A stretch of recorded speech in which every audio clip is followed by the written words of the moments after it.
Hi boys and girls, it's Miss Jones here. I found another day 8, so we're going to do this. Day 8, the story is called Jim Digs. And remember, it is in this packet, grade K, May and June 2020, K31. So it's pretty far back there. It's almost all the way towards the back. This says day 8, Jim Digs, and this is the short I. So all of our vowels, or most of our vowel sounds, are going to be this I sound, the I. So Jim Digs. This I is going to make the I sound when we read. So I'm going to go ahead and read this, and if you don't need my help reading, you can mute it or pause it. But when you read or when you listen to me read, I want to make sure that you are following along. So touch the word as I read, okay? The title is called Jim Digs. And before we start, we're going to read in this story, it talks about a tin.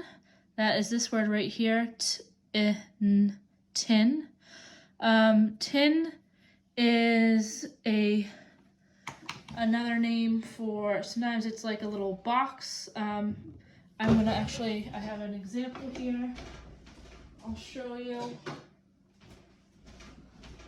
So this right here is a tin. It has it's kind of like an aluminum can, and a tin sometimes it's a little box that holds things. So like this box holds recipes. So in our story, Jim is digging and he hits a tin. So he hits something like this in the story. All right. So when we read together, remember, I want you to touch the words as we read. Jim has a job. He will dig. It is hot, but he will not sit. He hits a big tin. He taps the lid. His cap is in the tin. Now he will sit. So it sounds like Jim had a job to do, and it was hot, but he didn't sit because he needed to do his job. And then he found the tin, and then he could sit now that his work was done. All right, so number 1 says, circle what Jim hit. So I'm going to read this sentence right here, and when I read it, I want you to think about what he hits in the sentence. So he has his shovel here, and when he's digging, he hits something in the ground. He hits a big tin. So, what did he hit? He hit a big, you remember this word? Tin. All right, so we're going to circle the word tin. That's what he hit. Next, number 2 says, underline what Jim is doing. So there's a couple hints. Our title right here says Jim Digs. So what do you think he might be doing in the story? The first 2 sentences will tell us. Jim has a job.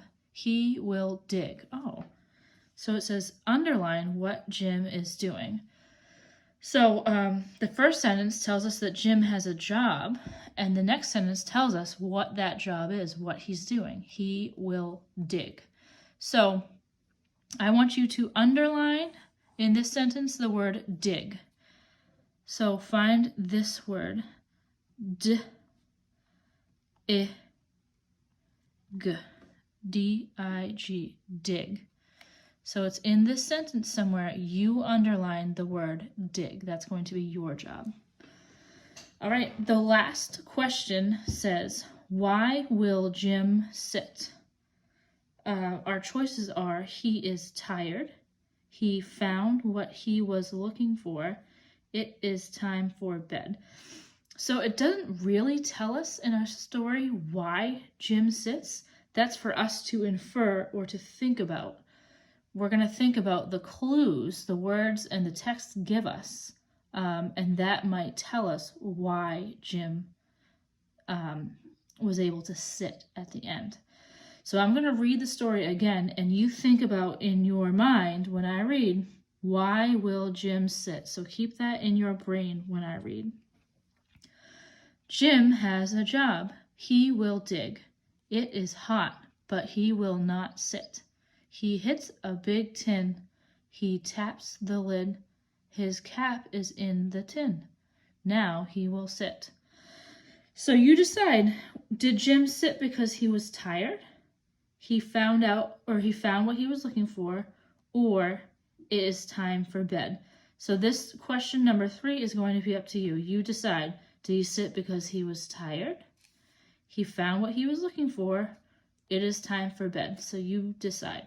And when you're finished, have your grown-up take a picture of your work and send it to me at my email or on Class Dojo, because I want to see all the hard work that you're doing at home. All right?